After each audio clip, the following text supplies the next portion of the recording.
राजस्थान का नाम आते ही हमारे दिमाग में पानी की कमी और सूखे का चित्र उभरता है। आज हम एक ऐसे ही पानी के प्रोजेक्ट की बात करने जा रहे हैं जिसने राजस्थान की राजनीति में भूचाल ला दिया है। हम बात कर रहे हैं डूंगरी बांध की। ये बांध केवल ईंट और सीमेंट का ढांचा नहीं है, बल्कि ये 17 जिलों का भविष्य और 16 गाँवों का वजूद है। और इसीलिए ये मुद्दा गाँव बनाम जिला की एक बड़ी लड़ाई बन चुका है। यह विवाद दो दिग्गज मीणा नेताओं के इर्द गिर्द घूम रहा है। एक है डॉक्टर किरोड़ी लाल मीणा और दूसरे है नरेश मीणा। सबसे पहले बात करते हैं कि बांध क्यों बनना चाहिए। किरोड़ी लाल मीणा का पक्ष एकदम स्पष्ट है।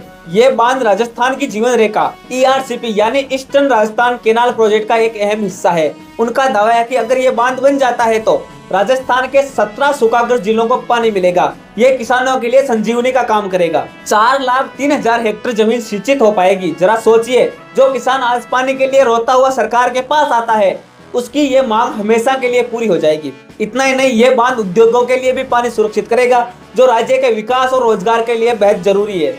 उनके अनुसार ये राजस्थान के बड़े हित का प्रोजेक्ट है। लेकिन अब सिक्के का दूसरा पहलू देखिए। ये वे पहलू है जहाँ नरेश मीणा और प्रभावित ग्रामीण खड़े हैं। डूंगरी बांध की कीमत 16 गांवों को चुकानी होगी।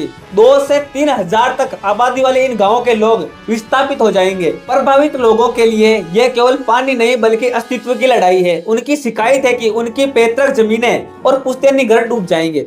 नरेश मीणा इस विरोध को हवा दे रहे हैं। उनका कहना है कि उन्हें भीड़ नहीं, सिर्फ 500 लोग चाहिए जो इस बांध को रोक सकें। ग्रामीणों की सबसे बड़ी नाराजगी मुआवजे को लेकर है। लोगों का कहना है कि सरकार 10 या 20 लाख का मुआवजा देगी, जबकि वे अपनी जमीन के बदले करोड़ों रुपए देने को तैयार है, लेकिन अपनी जमीन नहीं छोड़ेंगे। ये विरोध इसलिए भी तीखा है क्योंकि सबसे ज्यादा प्रभावित मीणा समाज ही हो रहा है। ये एक दिलचस्प राजनीतिक टकराव भी है। सरकार ने किरोड़ी लाल मीणा को आगे किया है क्योंकि वे समाज में बड़ा सम्मान रखते हैं, पर दूसरी तरफ कुछ महिलाओं के वीडियोस भी हमने देखा है कि वे किरोड़ी लाल मीणा को खरी खोटी सुना रही है। ये बांध का मुद्दा पहली बार नहीं आया है। जब भी कोई बड़ा बांध बनता है कुछ गांव उजड़ते ही है, लेकिन यहाँ 16 गांवों का मामला है जिसकी अनदेखी नहीं की जा सकती।